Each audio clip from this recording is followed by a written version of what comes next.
الکریم وعلی آلہ وصحبہ اجمعین۔ آج کی تلاوت میں قارون کا قصہ آیا تھا۔ قارون موسیٰ علیہ السلام کی قوم سے تھا۔ میں اس کی بات اس لیے سنانا چاہتا ہوں کہ اب مغفرت کے 10 دن چل رہے ہیں۔ اللہ معاف کرنے اور بخشش کرنے میں کتنا کریم ہے، کتنا زبردست ہے۔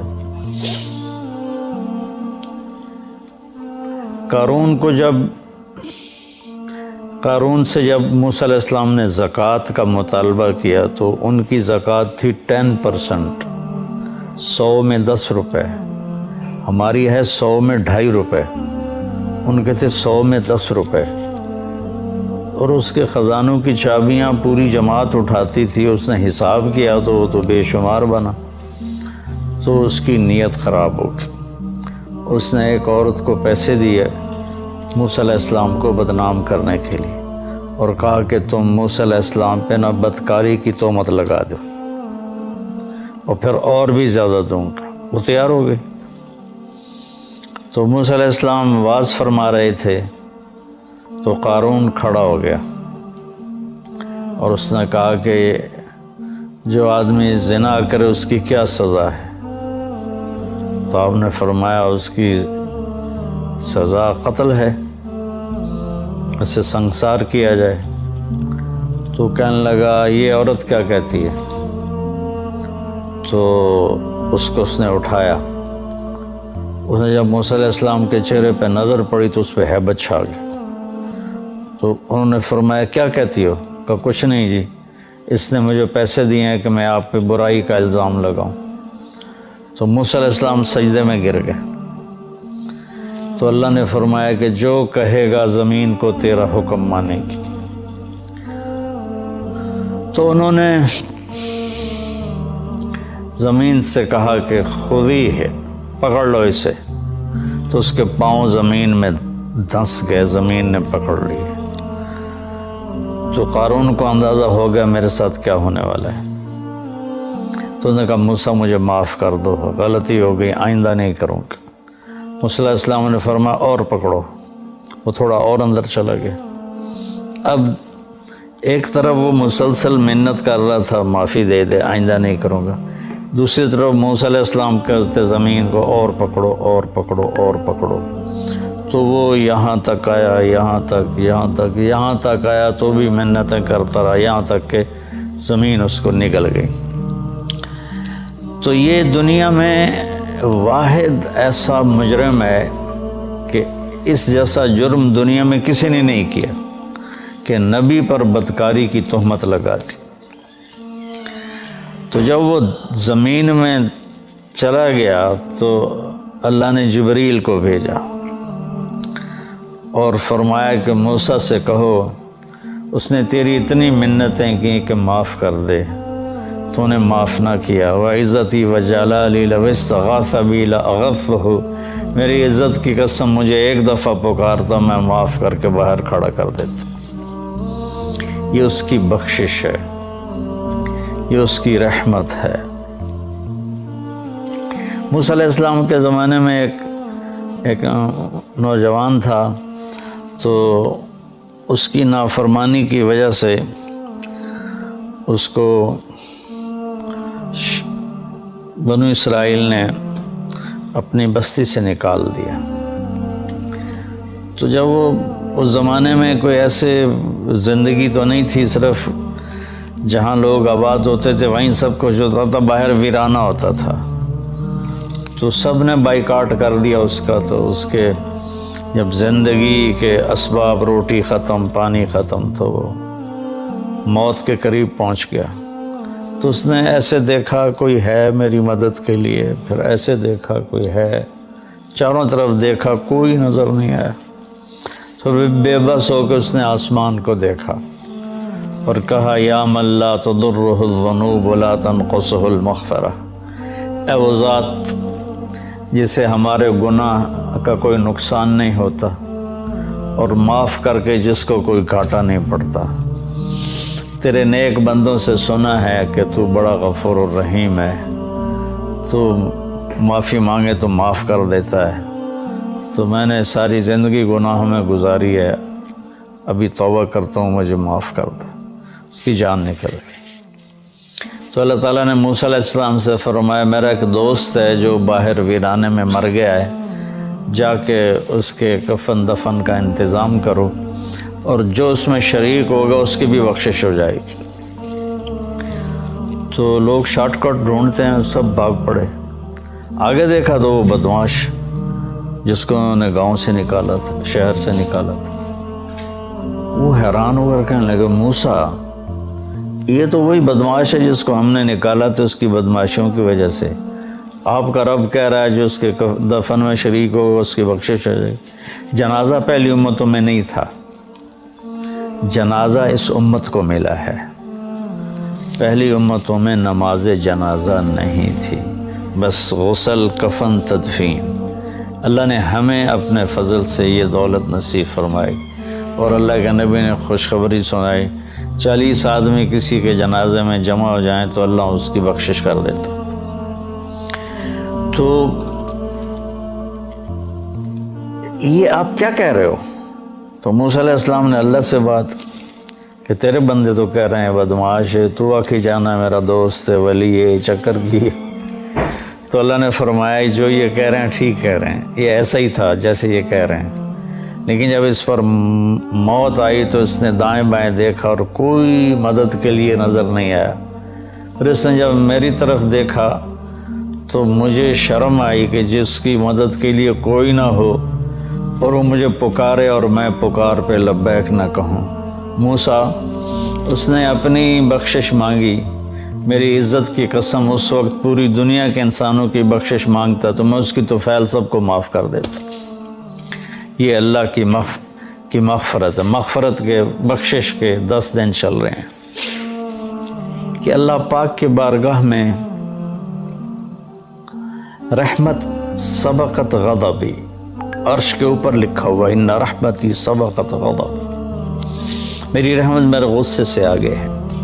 قرآن کی ایک آیت ہے نبئ عبادی انی انا الغفور الرحیم وان عذابی هو العذاب العلیم، میرے بندوں کو بتاؤ کہ میں بہت غفور الرحیم ہوں اور میرا عذاب بہت دردناک عذاب ہے۔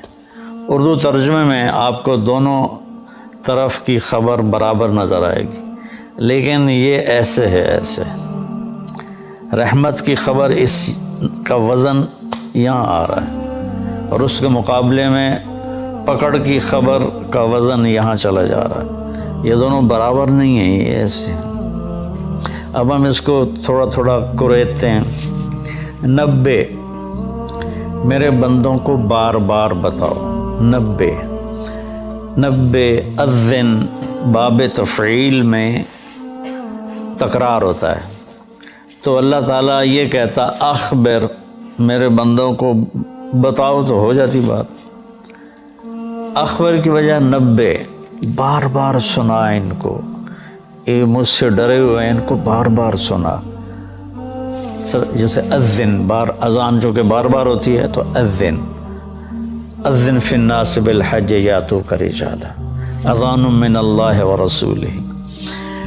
تو اس پیٹرن پر جو لفظ آتا ہے اس کے اندر تکرار کا مطلب داخل ہوتا ہے، تو میرا اللہ اپنے حبیب سے کہہ رہا ہے بار بار سنا میرے محبوب، بار بار سنا۔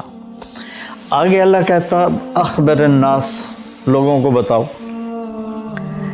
یا چلو اگر خاص کرتا تو اخبر الذین آمنوا، ایمان والوں کو خبردار کر دو، خبر دے دو۔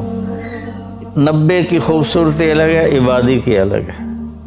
اللہ نے پوری دنیا کے مشرق مسلم سب کو کہا میرے بندے ہیں، اور کہا میرے بندے ہیں، میرے میں کتنی محبت، میرا لال، میرا بچہ، میرا بیٹا۔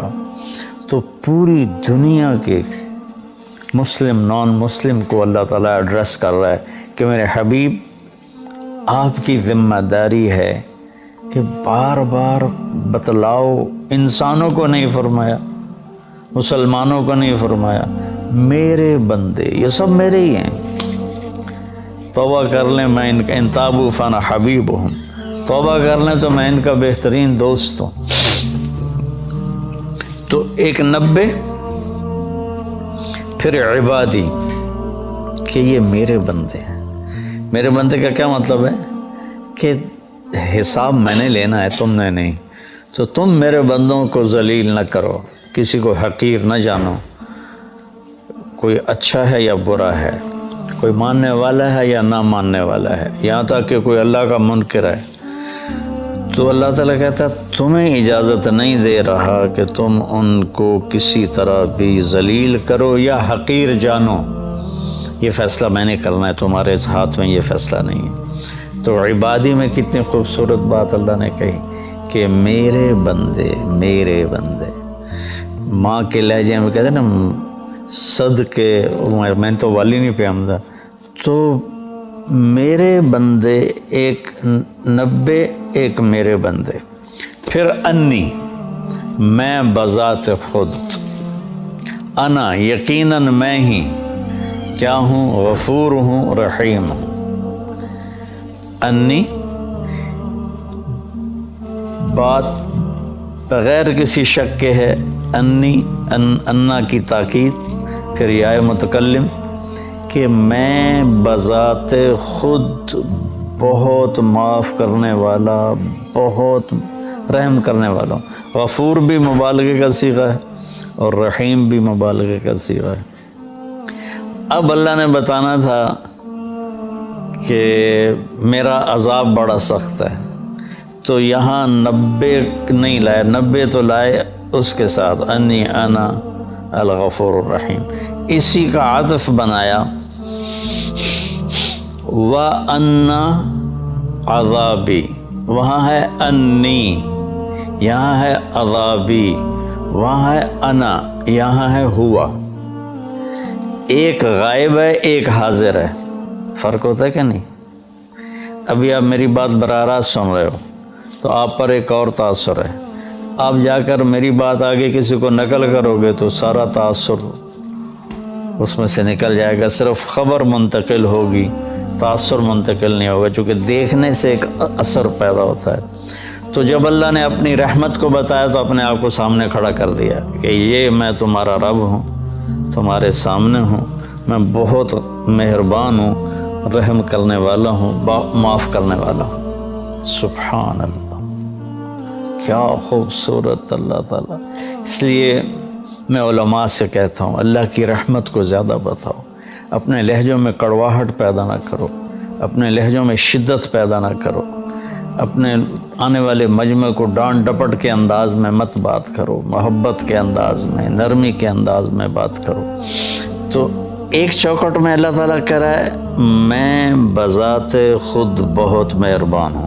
اب ہم آگے چلتے ہیں وَأَنَّ عَذَابِي، وہاں بھی انا یقیناً کوئی شک سے بالا تر نہیں کہ میرا عذاب، مضاف مضاف الیہ ایک دوسرے سے جدا چیز ہوتے ہیں۔ میری کتاب، کتاب اور ہے، میں اور ہوں، میری ٹوپی، میں اور ہوں، ٹوپی اور ہے، اور انی تو بذات خود ہے، اور عذابی، عذاب اور الگ چیز ہے، اللہ الگ چیز ہے، عذاب الگ چیز ہے، اللہ الگ چیز ہے۔ ان عذابی ہوا، پھر اس عذاب کو بھی دور کر دیا، او جڑا کھا کھیالے تے بیٹھا ہے، وہ بہت دردناک عذاب ہے۔ هو العذاب العلیم، یہاں دو صفتیں نہیں لائے، الغفور الرحیم، یہاں ایک لائے ہیں العلیم، اور وہ بھی عذاب کی صفت ہے، اپنی نہیں بنائی۔ تو اللہ تعالیٰ معاف کرنے کے عنوان کو قرآن میں زیادہ طاقت سے بولتا ہے، اور پکڑنا بھی ہے، اس نے آخر شمر اور حسین کا فیصلہ نہیں کرنا، اس نے تو پکڑ بھی ہے اس کی، فرعون اور موسیٰ کے درمیان فیصلہ نہیں کرنا اس نے،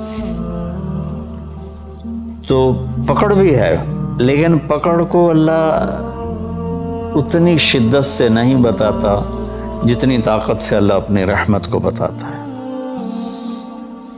تو میرے بندوں کو بتاؤ، بار بار بتاؤ کہ میں بذات خود تمہارے سامنے کہہ رہا ہوں کہ میں بڑا مہربان ہوں، اور پھر ہاں وہ جو میرا عذاب ہے نا، وہ جو میرا عذاب ہے او تو لمبے تو پار ٹپا چھڑے. وہ جو میرا عذاب ہے نا وہ بڑا دردناک عذاب ہے. سبحان اللہ. تو جو خوشخبریاں سناؤ، اللہ کی رحمت سے لوگوں کو قریب کرو. ایک ٹی وی کے ایکٹر تھے بڑے پرانے، تو وہ مجھے ملنے آئے. کہنے لگے میں آپ سے اس لیے ملنے آیا ہوں کہ آپ اللہ سے ڈراتے نہیں، آپ اللہ سے ملاتے ہیں. کہ میں مولویوں سے نہیں ملتا ہوں، لیکن آپ سے ملنے آیا ہوں کہ آپ اللہ سے ڈراتے نہیں ہو، آپ اللہ سے ملاتے ہو، آپ اللہ کی طرف بلاتے ہو. کتنے راستے میں لوگ ملتے ہیں، جہاز میں راستے. پھر یہ آپ کے بیان سن کے بخشش کی امید لگ گئی، ورنہ ہم تو سوچ رہے تھے کہ ساڑھی بخشش کوئی نہیں. بخشش کی امید لگ گئی، جنت کی آس لگ گئی. تو مغفرت کا اللہ تعالیٰ کو اتنا پسند ہے کہ اللہ کے نبی کا فرمان ہے اگر تم سارے نیک بن جاؤ، گناہ کرنے چھوڑ دو، تو اللہ تم سب کو موت دے کے جنت میں ڈال دے گا. اور ایک ایسی قوم پیدا کرے گا جو گناہ کر کے روئیں گے اور معافی مانگیں گے، پھر اللہ خوش ہو کے انہیں معاف کرے گا. معاف کرنا اللہ کو ایسا پسند ہے. اللہ کی طرف سے جو اپنے بندوں کے لیے رحیم، ارحموا من فی الارض یرحمکم من فی السماء. تم زمین والوں پہ رحم کھاؤ، اللہ تم پہ رحم کھائے. دوسرا آیا سورہ وہ کیا ہے عنکبوت میں، احسب الناس ان یترکوا ان یقولوا آمنا وہم لا یفتنون. کہ کلمہ پڑھنے کے بعد تم آزمائے نہ جاؤ، یہ خیال دل سے نکال دو. وَلَقَدْ فَتَنَّ الَّذِينَ مِن قَبْلِكُمْ فَلَيَعْلَمَنَّ اللَّهُ الَّذِينَ صَدَقُوا وَلَيَعْلَمَنَّ الْكَاذِبِينَ. تو اللہ تعالیٰ یہاں پوری آیت کا خلاصہ یہ ہے کہ اللہ فرما رہے ہیں کہ جب تم مجھے مانو گے نا کہ ہاں ہم مان گئے تو ایک اکیلا ہے، تیرا کوئی شریک نہیں، اور محمد صلی اللہ علیہ وسلم تیرے رسول ہیں، تو پھر میں تمہیں آزماؤں گا. اس کے لیے جو لفظ استعمال کیا نا وہ ہے فتنہ، یفتنون. فتن کہتے ہیں سونا پگھلانا. فتان عربی میں سنار کو کہتے ہیں، گولڈ سمتھ جس کو ہم انگریزی میں کہتے ہیں. سنار کو عربی میں فتان کہتے ہیں، سونا کو پگھلانے والا. بعض چیزوں کی میل کچیل دور ہو جاتی ہے پانی سے، پیٹرول سے صاف ہو جاتے ہیں. بعضی چیزیں ایسی ہوتی ہیں جن کے میل اندر گھسی ہوتی ہے، وہاں پانی نہیں پہنچتا، پیٹرول نہیں پہنچتا، اس کو پھر پگھلانا پڑتا ہے. جو دھاتوں کے اندر میل ہے وہ پانی سے نہیں دھلتی. لوہے میں اندر زنگ پھنسا ہوا ہے، سونے میں کھوٹ. میں نے ایک دفعہ پورا پروسیس دیکھا تھا سنار کے پاس بیٹھ کر کہ اس نے سونے کی ٹکی کو پگھلایا، پھر اس میں سے کھوٹ کو الگ کیا، خالص کو الگ کیا. یہ سارا میری آنکھوں دیکھا ہے. تو جو دھات ہوتی ہے وہ پانی سے نہیں صاف ہوتی، اس کو آگ میں ڈالنا پڑتا ہے. جب وہ اس کے اندر مساموں میں آگ جاتی ہے تو وہ پگھل کر کھوٹ کو الگ کر دیتی ہے، وہ آگ اور خالص کو الگ کر دیتی ہے. تو انسان دو چیزوں سے بنا ہے، ایک جسم سے، ایک روح سے. تو جسم پر جو آنے والے حالات ہیں ان کی مثال پانی سے دھل جاتے ہیں، وہ ظاہری اسباب سے دور ہو جاتے ہیں. لیکن جو روح پہ حالات آتے ہیں اللہ کی طرف سے ناگواری کے، یہ وہ ہیں جو سونے کو پگھلا کے اندر سے کھوٹ نکال. جب تک اس کے اوپر اللہ کی طرف سے آزمائش نہیں آتی، اللہ ہم سب کی حفاظت فرمائے، اس وقت تک وہ خالص نہیں بنتا. جب تک وہ اس بوجھ کو برداشت نہیں کرتا اللہ کی رضا کا.